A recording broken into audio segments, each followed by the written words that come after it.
வணக்கம். நான் ராமமூர்த்தி, வன்னியர் கூட்டமைப்பினுடைய நிறுவன தலைவர் பேசுகிறேன். பன்னெடும் காலமாக நான் ராமதாஸை பற்றியும், அன்புமணியை பற்றியும், அவருடைய துணைவியார் சரஸ்வதி, சுசீலா இவர்களை பற்றியெல்லாம், அவருடைய பேரன் பேத்திகள் எல்லாம் எப்படி நடந்து கொண்டார்கள் என்பதை பற்றி நான் பல்வேறு முறை, பல்வேறு காலகட்டங்களிலே என்னுடைய உயிருக்கு அச்சுறுத்தல் இருந்தாலும், என்னை 29 முறை தாக்கி இருந்தாலும் நான் தொடர்ந்து ஓங்கி குரல் கொடுத்திருக்கிறேன். இந்த சமுதாயம் பாதிக்கப்பட்டு கொண்டிருக்கிறது. இந்த ஒருவராலே, இந்த குடும்பத்தினாலே இந்த சமுதாயத்திற்கு கிஞ்சித்தும் எந்த நன்மைகளும் ஏற்படவில்லை. இதுவரை இந்த சமுதாயத்திற்கு ஏதாவது நடந்திருக்கிறது என்று சொன்னால் நான் தான் அதை முன்னெடுத்து வழக்கு தொடுத்தோம். முதல்வர் அவர்களை, எந்த முதல்வர் இருந்தாலும் அவர்களை சந்தித்து அவர்களிடம் நாம் பெற்று நம்மளுடைய கருத்துக்களை எல்லாம் சொல்லி நாம் பெற்றுக் கொடுத்திருக்கிறேன். இதுவரை அதுதான் வரலாறு. இப்பொழுது நான் சொன்னதையெல்லாம் அன்றைக்கு மறுத்தவர்கள், இன்றைக்கு ஏகடியம் பேசியவர்கள், ஏளனம் செய்தவர்களெல்லாம் இன்றைக்கு அவர்களாகவே வாக்குமூலம் கொடுக்கிறார்கள். என்ன கொடுக்கிறார்கள்? ராமதாஸ் அவர்கள் அவருடைய மகனை பற்றி சொல்லுகிறார். அவரெல்லாம் கிளிசரின் போட்டுக்கொண்டு தான் பேசுவார். அவங்க குடும்பமே, இன்றைக்கு இருக்கிற பேரன் பேத்திகளெல்லாம் கிளிசன் போட்டுக்கொண்டு அழுகிறார்கள் என்று சொல்லுகிறார். 10.5% ஒதுக்கீடு கொடுக்கின்ற பொழுது 2016 தேர்தலின் போது நான் எந்த ஜாதியும் இல்லை என்று கோடு போட்டவர் டாட்டு குத்திக்கிட்டு அக்னி கலசத்தை பிறகு இந்த மாதிரி நைனா ஒன்னால தான் வந்ததுன்னு சொன்னார். இது எவ்வளவு பெரிய பொய் என்பதை நான் சொன்னேன். என்னுடைய வழக்கின் அடிப்படையிலே தான் இதையெல்லாம் நடந்தது என்பது ஆவணங்கள் இருக்கிறது, நீதிமன்றத்திலே சொல்லப்பட்டது இருக்கிறது. இதையெல்லாம் அவர்கள் தவிர்த்துவிட்டு ஏதோ அவர்களாக இதையெல்லாம் செய்துவிட்டது போன்று, செய்யாமலே செய்துவிட்டது போன்று செய்ததாகவே நடித்து கொண்டு இருக்கிறார்கள் எல்லா விஷயங்களிலும். இன்றைக்கு ராமதாஸ் கரெக்டாக சொல்றார். என்ன சொல்றாரு? அவர் பாதிக்கப்பட்டதை சொல்றார், அன்புமணியை பற்றி சொல்லுகிறார், அவர் பேரனை பற்றி சொல்லுகிறார், அவருடைய சரஸ்வதி, அவருடைய மனைவியை பற்றி சொல்லுகிறார், இன்னொரு மனைவியாக இருக்கின்ற சுசீலாவை பற்றி எல்லாம் அவர்களே வாக்குமூலம் கொடுத்து கொண்டு இருக்கிறார்கள். அதை உறுதிப்படுத்தி கொண்டு இருக்கிறார்கள். உச்சபட்சமாக இதெல்லாம் உண்மை என்பதை அவர்கள் நிலைநிறுத்தி கொண்டிருக்கிறார்கள். ஆனால் இதிலே இருந்து எடுக்கப்பட்ட பணங்கள் போன மற்ற விவகாரங்களை எல்லாம் மூடி மறைக்கிறார்கள். இந்த உண்மைகளை எல்லாம் அவர்கள் இன்னும் கொஞ்ச காலத்திலே வந்துவிடும். அன்றைக்கு என்னை தவறாக விமர்சனம் செய்தவர்கள், இவர் பிடிக்கவில்லை என்பதற்காகத்தான் இதை சொல்லுகிறார்கள் என்றெல்லாம் வருத்தப்பட்டவர்களுக்கு இன்றைக்கு எல்லாம் உண்மை தெரிந்த பிறகு அவர்கள் ஆதாங்கத்தை எல்லாம் அன்றைக்கு கொட்டியவர்கள் இன்றைக்கு நாம் பேசிவிட்டோம் என்று ஏற்கனவே நிறைய பேர் மன்னிப்பு கோரியிருக்கிறார்கள். ஏற்கனவே நிறைய பேர் வருத்தம் தெரிவித்திருக்கிறார்கள். நான் தப்பாக பேசிவிட்டேன் என்றெல்லாம் சொன்னார்கள். ஆனால் இன்றைக்கு எல்லோரும் ஏற்றுக்கொள்ளுகிறார்கள். என்னென்றால், நீங்கள் சொல்வது அனைத்தும் அப்பட்டமான கலப்படமில்லாத உண்மை என்பதை அவர்கள் ஏற்றுக்கொள்ளுகிறார்கள். இப்பொழுதும் சொல்லுகிறேன், ஏன் நாம் திராவிட முன்னேற்ற கழகத்தை ஆதரிக்க வேண்டும்? சமூக நீதிக்காக, சமநீதிக்காக, சமத்துவத்துக்காக, சாமானியனுக்காக இந்த கட்சி நடந்து கொண்டு இருக்கிறது.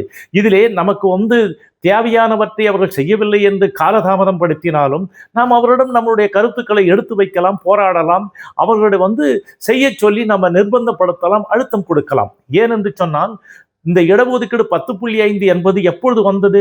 2011 வழக்கிலே மிக தெளிவாக தீர்ப்பு வழங்கப்பட்டு வந்தது. நீதிமன்றம் வழங்கிய வழக்கு தீர்ப்பு. அதை தான் எத்தனை ஆண்டு காலம், 2012 ஜனார்த்தன் கமிஷன் பரிந்துரை செய்து, ஜனார்த்தன் கமிஷன் என்பதை விட பிற்படுத்தப்பட்ட ஒரு கமிஷன் அது. அதுல அவர் தலைவராக இருந்தார். ஜனார்த்தனன் என்று தனியாக ஒரு கமிஷன் எல்லாம் போடவில்லை. ஸோ அந்த பரிந்துரையை ஏற்றுத்தான், அந்த நீதிமன்றத்தினுடைய ஆணையை ஏற்றுத்தான் என்ன பண்ணாங்க? இடஒதுக்கீடு 10.5% கொடுத்தார்கள், 3ஆக பிரித்து கொடுத்தார்கள் என்பதெல்லாம் நாம் கரடியாக கத்தினோம். அதை அப்ப யாரும் ஏற்கவே இல்லை. இவர்கள் தான் ஏதோ கஷ்டப்பட்டு வாங்கின மாதிரி சொன்னாங்க. அதற்கு எடுத்துக்கொண்ட காலம் என்பது 9 ஆண்டு காலம். இப்பொழுது கடைசி போற போக்குல நான் வழக்கு தொடுத்து இந்த ஆட்சியை டிஸ்மிஸ் பண்ண உடனே அவங்க 2021 போற கடைசி டைம்ல நிர்பந்தத்துக்கு ஆளாகி கோர்ட்டு அவர்களை நடவடிக்கை எடுத்துள்ள போது, கண்டெம்ப்டுக்கு நாம் போன பிறகு அவர்கள் அறிவித்தார்கள். ஆனால் அப்படி அறிவிக்கப்பட்ட பொழுது கூட அவர்கள் அரசாணை போட்டு விட்டார்கள். அப்புறம் திராவிட முன்னேற்ற கழகம் ஆட்சி அமைந்த பொழுது உடனடியாக அவர்கள் என்ன செய்தார்கள்? அதை சட்டமன்றத்திலே அதை வைத்து மசோதா நிறைவேற்றி அதை அனுப்பினார்கள். ஆக அதுக்கு உயிர் கொடுத்தார்கள். அப்படி நடந்த அந்த 10.5% ஒதுக்கீடு என்பது திரும்ப நீதிமன்றத்துக்கு போய் அலைகழிப்புக்கு பின் வந்திருக்கிறது. இவர்கள் கரெக்டாக செஞ்சாங்க. 2022 வரல அதை பண்ணாங்க. அதுக்கு அடுத்தும் பண்ணாங்க. செய்துகிட்டு இருக்கின்ற பொழுது திரும்ப நீதிமன்றத்தினுடைய வழிகாட்டுதல் பிறகாக காத்து கொண்டு இருக்கிறார்கள். இப்போ இப்போ 2 வருஷம் ஆச்சு. இன்னும் 2 வருஷத்துக்குள்ள அவங்க ஆட்சி வந்த உடனே அதையெல்லாம் சீர்தூக்கி அதை சரி பண்ணி எந்த நீதிமன்றத்துக்கு அணுகாத அளவிற்கு அது முறையாக செய்து நமக்கு கொடுப்பார்கள். நாம் பொறுக்க வேண்டும். அவர்கள் 9 ஆண்டு காலம் நம்மை காலதாமதம் படுத்தி ஒன்றும் செய்யவில்லை. இன்றைக்கு இவர்கள் நீதிமன்றத்தினுடைய வழக்கின் அடிப்படையிலே இது காலதாமதமாகி கொண்டு இருக்கிறது. ஆகவே நாம் பொறுத்திருந்து நம்முடைய கோரிக்கைகளை நாம் நிறைவேற்றி கொள்ள வேண்டும். இப்ப ராமதாஸ் அவர்களை பற்றி நான் சொன்னது எல்லாம் எவ்வளவு தூரம் உண்மையோ, அதே மாதிரி அன்புமணியை பற்றி நான் சொன்னது எல்லாம் உண்மைதான். அதே போன்று அவருடைய மனைவி சௌமியா, அவருடைய கூட இருக்கின்றவர்கள்லாம் சொல்றாங்க இல்லைங்களா, அவங்க குடும்ப உறுப்பினர் எல்லாம் அனைத்தும் உண்மை. அதுல எந்த மாற்று கருத்துக்கும் இடமில்லை. அதெல்லாம் உண்மை என்பது இன்றைக்கு வெட்ட வெளிச்சமாக இருக்கிறது. அதே போன்றுதான் இடஒதுக்கீடிலே நான் சொல்வதெல்லாம் உண்மை, முற்றிலும் உண்மை. இந்த உண்மை உங்களுக்கு தெரிய வரும். இப்போ என்னன்னு கேட்டீங்கன்னா, இதெல்லாம் எப்படி உண்மை என்று வருவதற்கு கொஞ்சம் காலதாமதமாகியதோ, அதையெல்லாம் அவரவர்கள் உறுதிப்படுத்திய பிறகு அது நிலைநாட்டப்படுகின்றதோ, அதே போன்று இந்த திராவிட முன்னேற்ற கழகம் இந்த சமூக நீதிக்கான வன்னியர்களுக்கான கலாக்காய் என்றாலும் 10.5% ஒதுக்கீடு நிச்சயம் பெற்று தருவார்கள். பெறுவதற்காக நாம் முயற்சி எடுப்போம். அதை தொடர்ந்து போராடுவோம். நாம் தொடர் போராட்ட போராளியாக இந்த சமுதாயத்துக்காக எல்லா வேலைகளையும் செய்து கொண்டிருக்கிறோம். என்னால் முடிந்த வேலைகளை எவ்வளவு தூரம் முடியுமோ முழு வீச்சில் நாம் செய்து கொண்டிருக்கோம். இதுல தடுமாற்றமோ தடம் புரண்டு போகிற வேலைகளை நான் செய்யவில்லை. மீண்டும் சொல்லுகிறேன், நான் சொல்வதெல்லாம் உண்மை. உண்மையை தவிர வேறு எதுவும் இல்லை. நான் பல்வேறு உங்களிடம் சொல்லுகின்ற பொழுது, குறிப்பிட்டு பேசுகின்ற பொழுது, ராமதாஸ் படு மோசமானவர், இந்த சமுதாயத்துக்கு எதிரானவர் என்று நான் சொல்லியிருக்கிறேன். அதைவிட படு மோசமானவர்கள் தான் அன்புமணி. அதைவிட மிகவும் மோசமானவர் தான் சௌமியா அன்புமணி அவர்கள்.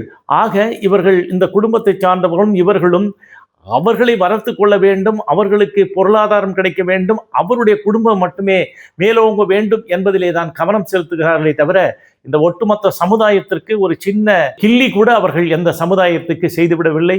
அந்த தியாகிகள் குடும்பத்துக்கானாலும் சரி, அவர்களுக்காக பாதிக்கப்பட்டு உயிர்ந்த யாருக்குமே அவர்கள் எதுவும் செய்யவில்லை. அவர்கள் எப்படி இந்த சமுதாயத்தை பற்றி பேசுவார்கள்? இவர் கூட இருப்பவர்கள்லாம் யாரு? படு பயங்கரமான இந்த சமூக விரோதிகளாக இருக்கிறார்கள். நம்மை பொறுத்தவரையில் எல்லா சமுதாய மக்களும் நம்முடைய மக்கள் தான். எல்லாரோடையும் நாம் நட்போடு பழக வேண்டும், மனிதநேயத்தை போற்ற வேண்டும். அவர்களுக்கானது அவர்கள், நமக்கானது நமக்கு என்பதைத்தான் நாம் கேட்க வேண்டும். அவர்களோடு முட்டல் மோதல் பிரச்சனை வளர்க்காமல் அவர்களோடு ஒருங்கிணைத்து அவருடைய கருத்துக்களையும் சேர்த்து யாரெல்லாம் பாதிக்கப்படுகிறார்களோ பாதிக்கப்படுவன் பக்கத்திலே இருந்து நாம் குரல் கொடுக்க வேண்டும். மீண்டும் சொல்லுகிறேன், அந்த குடும்பத்தை சார்ந்தவள் ராமதாசு, அன்புமணி, சௌமியா, இன்னும் இத்தியாதிகள் எல்லோருமே இந்த சமுதாயத்திற்கு, இந்த சமுதாயத்தை சார்ந்தவர்கள் இல்லை, இந்த சமுதாயத்துக்கு சார்ந்து எதையும் செய்யவில்லை. இந்த சமுதாயம் முன்னேற வேண்டும் என்பதற்காக சிறு துரும்பை கூட அவர்கள் கிள்ளி போட்டதில்லை, போடவும் மாட்டார்கள் என்பது உண்மை. இது பிறகு கொஞ்ச காலத்துக்கு அப்புறம் நீங்களே தெரிந்து கொள்வீர்கள்.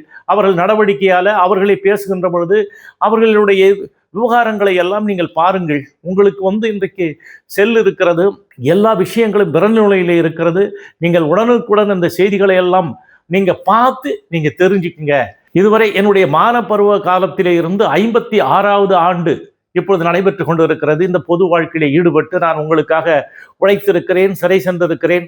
நிறைய பேர் யாரும் சிறைக்கு போகாதவங்க தான் இதெல்லாம் பேசுவாங்க. இதுல பேசுகின்ற எல்லாருமே சரி, எந்த சிறைச்சாலைக்கே போகாதவர்கள். ஒரு நாள் சாலை மறியல், ஒரு நாள் ரயில் நிறுத்த போராட்டம், 7 நாள் சாலை மறியல், தேர்தல் புறக்கணிப்பு போராட்டம், இந்த மாதிரி எதிலையுமே கலந்து கொள்ளாதவர்கள் தான் இப்பொழுது தலைவர்களாக அறியப்படுகிறார்கள்.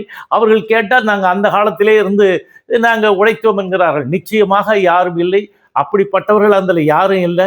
நீங்க இதெல்லாம் சீர்தூக்கி பார்த்து எதுவுமே இல்லாம ஒரு என்ன சொல்றது, வாட்ஸ்அப்லையும் அப்புறம் ஃபேஸ்புக்லையும் வசைபாடி விட்டு போகிறவர்களை எல்லாம் நீங்கள் பண்ணாமல் களப்பணியாற்றி இந்த மக்களை அணுதிரட்டி மக்களுக்காக நாம் போராட்டங்களை முன்னெடுத்து வென்றெடுத்த தலைவராக நாங்கள் இருக்கிறோம். நான் தான் அதெல்லாம் பண்ணேன். அந்த ஆதி காலத்திலே இருந்து என் வாழ்க்கையை இதுக்காக அர்ப்பணித்திருக்கிறேன். என்று நல்ல பல விஷயங்களை இந்த சமுதாயத்துக்கு செய்திருக்கிறேன். இவைகளெல்லாம் ஒரு காலத்திலே இந்த கலங்கரை விளக்காக நான் இருக்கிறேன். இதை பார்த்து நீங்கள் எல்லாம் சேர்ந்து இதெல்லாம் பயன்பெறுங்கள். ஆனால் இதற்கு அடிப்படை காரணம், இப்ப நாம யாரையாவது ஆட்சி அமைத்தால் அவர்களைத்தான் நாம் கேட்க முடியும். இப்ப எந்த ஆட்சி இருக்கிறதோ அவர்களை தான் கேட்க முடியும். நாம இப்பவும் சொல்றேன், மீண்டும் மீண்டும் சொல்றேன், இந்த சமுதாயம் வாழ வேண்டும் என்றால் சமூக நீதிக்காக குரல் கொடுக்கிற எந்த கட்சியோ அந்த கட்சி தான் இந்த ஜனநாயக முற்போக்கு கூட்டணி. அதில் அங்கம் வகிக்கின்ற அனைத்து கட்சிகளுக்கும் அந்தந்த சின்னத்திலேயே நீங்கள் வாக்களிக்க வேண்டும். திராவிட முன்னேற்ற கழகத்திற்கு உதயசூரியன் சின்னத்திலும், குறிப்பாக விசிகா என்று விடுதலை சிறுத்தைகள் கட்சியினுடைய சார்பாக போட்டியிடுகின்ற அந்த 8 பேருக்கும் பானை சின்னத்திலும், மற்றவர்களுக்கு அவர்கள் வைத்திருக்கின்ற சின்னத்திலும் போட்டியிட்டு அவர்களை அமோகமாக வெற்றி அடைய வைத்து நம்முடைய உரிமைக்காக இதுக்காக சட்டமன்றத்தில் அவர் குரல் கொடுப்பார்கள். இதையெல்லாம் நிறைவேற்றி நியாயமான முறையிலே சட்ட ரீதியாக நமக்கு பெற்றுத் தருவார்கள் என்று சொல்லி மீண்டும் ஒருமுறை சொல்லி, இத்தனை ஆண்டுகால 56 ஆண்டு கால என்னுடைய பொது வாழ்க்கையில் நான் நேர்மையையும் நியாயத்தையுமே கடைபிடித்திருக்கிறேன். ஆகவே இன்றைக்கும் சொல்ற உண்மையை தவிர நான் வேறு எதுவும் எப்போதும் சொன்னதில்லை. இப்போதும் உண்மையைத்தான் சொல்லுகிறேன். நீங்கள் ஆதரித்து இவர்களை வெற்றியடைய செய்து நம்முடைய கோரிக்கைகளை நாம் வென்றெடுப்போம். 50 ஆண்டுகளுக்கு மேலாக நான் தொடர்ந்து இந்த சமுதாய சேவைகளை நான் செய்து கொண்டிருக்கிறேன். நியாயத்தின் அடிப்படையிலே செய்து கொண்டிருக்கிறேன். அறிவாயுதம் ஏந்தி போராடுவோம் என்ற நிலையில் தான் எட்டியிருக்கிறோம். என்றைக்கு நாம் உயிரை ஆயுதமாக ஏந்தி போராடுகின்ற போது துப்பாக்கியாலே சுட்டி 25 பேர் இறந்து போனார்களோ, அதன் பிறகு நாம் உயிரிழப்பை செய்யக்கூடாது. ஆகவே நாம் நியாயமான முறையிலே இறுதி வரை போராடி அறிவாயுதத்தை ஏந்தி போராடி நாம் வெற்றி பெறுவோம். அதுதான் என்னுடைய நிலைமை. மீண்டும் சொல்லுகிறேன், நான் இருக்கிற எஞ்சிய காலம் கூட சமுதாய முன்னேற்றத்திற்காகவும் சமுதாய நலன்களுக்காகவும் மற்றவர்களிடம் எந்த முரண்பட்ட கருத்துக்களை வைத்துக் கொள்ளாமல் அவர்களையும் சகோதரர்களாக எந்த சமுதாயத்தை சார்ந்தவர்களாக இருந்தாலும் அவர்களோடு ஒன்றிணைந்து நம்முடைய கருத்துக்களை சொல்லி எங்களுக்கானது இது, நீங்கள் விட்டுக் கொடுங்கள், இல்லை நாங்கள் எப்படி விட்டுக் கொடுக்க வேண்டும் என்று சொல்லுங்கள் என்று சொல்லி 2 பேருக்குமே வெற்றி கிடைக்கக்கூடிய ஒரு நிலையை ஏற்படுத்தி நிச்சயமாக இந்த சமுதாய முன்னேற்றத்திற்காக நான் தொடர்ந்து பாடுபடுவேன். என் இறுதி காலம் இருக்கின்ற வரை அதற்கான செயல்களை நான் தொடர்ந்து செய்வேன் என்று மீண்டும் ஒரு முறை சொல்லி உங்களிடமிருந்து விடைபெறுகிறேன். நன்றி, வணக்கம்.